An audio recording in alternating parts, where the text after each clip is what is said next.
Feelings. Feelings are, we have them. Feelings of I deserve. Feelings of why don't I have? Feelings of why wasn't I invited? Feelings of I'm not good enough. Feelings of what's my purpose? What am I here for? Why is this happening to me? All of these types of feelings amount to anger. Anger comes from three main sources, and that is arrogance, personal dissatisfaction, and absence of faith in God. If a person is arrogant, they believe that the world revolves around them. Everybody needs to respect them. They need to worship the ground they walk on.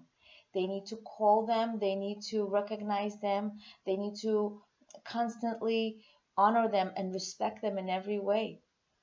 Arrogant people believe that they're better than everybody else. But you know what it says in Pirkei Avot, Ethics of Our Fathers? It says, who is honored? The one who honors others. An arrogant person is not truly honored because as soon as he walks out of the room, people are talking about him. People are talking behind his back. Why? They're not really respected. They're not really honored. It's a facade. It's unreal. They're doing it just because. Arrogant people believe that there's no room for humility.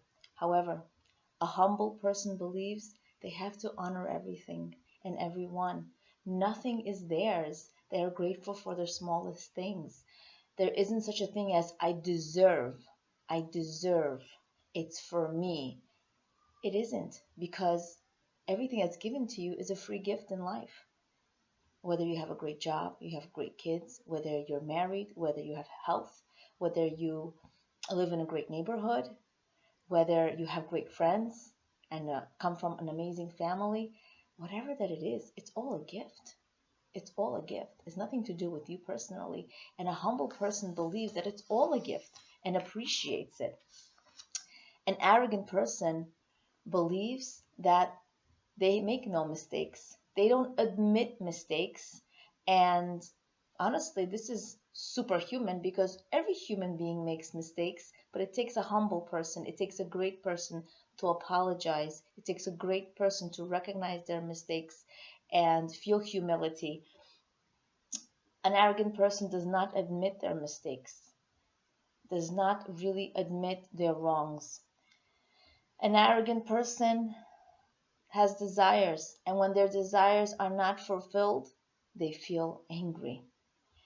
They're incapable of internalizing limitations of human nature. They think they're above and beyond everything and everyone. He's likely to be jealous of people very, very easily because there isn't such a person that's better than them. This constantly drives a person for thirst, for power, for honor, to look good. But this person is truly arrogant and they're really, really far from their true selves. A person's actions affects the world. So a humble person knows that the world is one. So one's accomplishments will affect everyone. So a humble person doesn't need to be bowed down to and respected. They know that the little good that they do, they actually affect the whole world. And they don't need to be recognized or have special acknowledgement for it.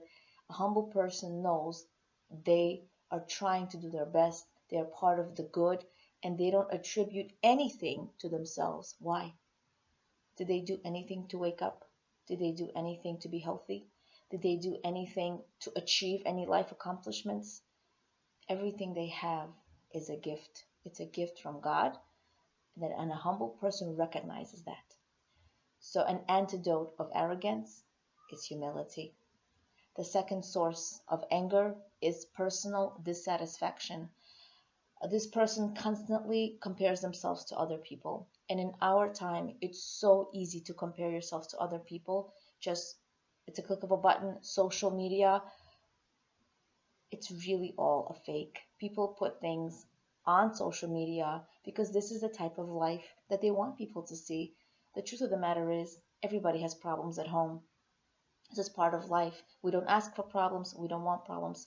But the fact that we have problems is because we want to grow. It's an opportunity for growth. Life is about challenges. Life is not about, taking a walk in the park, having vacations. That's not why we're here for. We all have issues, and there are opportunities for growth. There are little mountains, some of them bigger mountains. Life is about challenges. And a humble person, a person who has healthy self esteem, knows that. And they don't attribute their successes to themselves.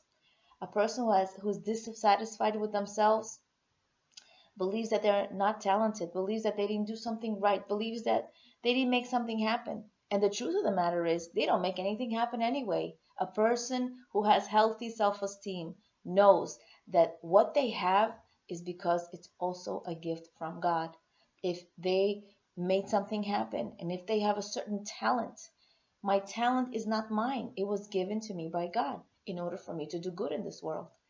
This is a humble person. They know that.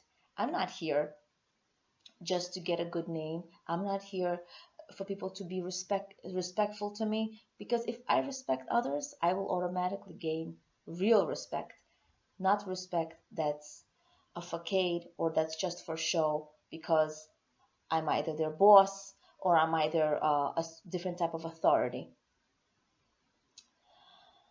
A person who's dissatisfied with themselves constantly looks to be approved by society, is a people pleaser, wants people to say thank you to them because they don't feel good about themselves for the littlest thing that they do. They want people to feel people to like them more, and they want people to acknowledge them more. And no matter how much they're praised, they don't believe it.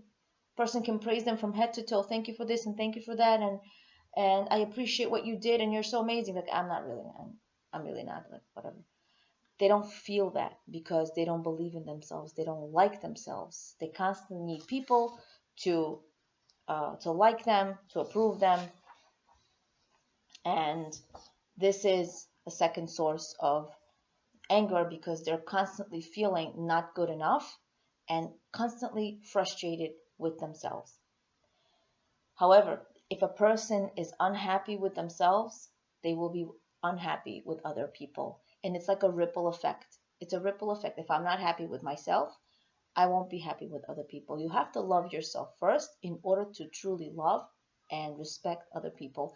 And it's not a form of arrogance and it's not a form of, haughtiness. It's not. It's an acknowledgement that I am essentially, I have a part of me, I have an neshama inside of me that's pure and good that was given to me. And I need to recognize that. And yes, I will always make mistakes because that's part of my nature. Human nature makes mistakes. However, a humble person acknowledges their mistakes, admits them, feels bad that they did it, and moves on to the path of improvement. A person who's also extremely dissatisfied with themselves is a perfectionist. They want everything done perfectly and they're always edgy because it's not done their way, and their family has a really hard time and other people to be around them. Why? Because they need to do everything right. So, in order for you to understand that you don't need to be perfect, you need to do the best that you can do. It's not about perfectionists. Life is great just as is without me trying to compete with other people or feeling perfect, because life isn't a competition anyway. So I can sit back, I can relax, I can introspect and do the best that I can and have positive, healthy self esteem. The third The third main source of anger is absence of faith in God. If a person does not have emunah, faith in God, they believe things just happen, that she has it good, she has a good life, he has it good, he's making it big without working so hard, and I'm struggling, and it's not fair. The word fair, personally, I don't like the word fair because there's no such thing as fair. We have things happening to us that are good for us. Just because a woman, let's say there's a woman who's struggling to have a baby, what did she do wrong, really? Really nothing. Really, we don't know, and it's not us for us to judge. She was meant to pray certain amount of prayers. To another person, it comes very easy because that's not her test. That's not her test in life. So the woman who doesn't have a child yet, she can say it's unfair. Yes, it may look like that, but this is good for her. And the other woman who has kids pretty easily, she didn't do nothing about it. She probably didn't even pray to have kids. It just came, and this is just a free gift to her. She doesn't need to work for it. It's not a competition. So everything is a free gift. And a person who has faith in God knows that this is what Hashem gives them in order to have a relationship. I'm giving you something or I'm not giving you something for you to feel grateful, for you to call me for help, for you to ask me to give it to you. Hashem does it to have a relationship. And a person has to internalize that Hashem will never do anything to hurt a person. Hashem loves you more than you will ever love yourself. Hashem is only capable of doing good, and Hashem is always, always very, very merciful, and He does everything for my very best. If I internalize that, I will have positive and healthy self-esteem. I will be humble, and I will have true emunah, true faith in God. I would like to say my deep gratitude to the book Healing Anger. The insights of this recording are taken from Rabbi Yitzchak Ben Arosh's book. May we merit to improve ourselves, our character, which is our purpose in this world. And if you work on humility, guess what? The other two, emuna and self-esteem, are going to be easier because they're all interconnected. The main sources of anger, personal dissatisfaction, arrogance, and lack of faith in God. If you work on one, you'll automatically be better at the other two. May we merit to be successful in improving ourselves and enjoying the process of improving ourselves, of our character, with humility, healthy self-esteem, and emunah. Leah Abramov, Being and Becoming.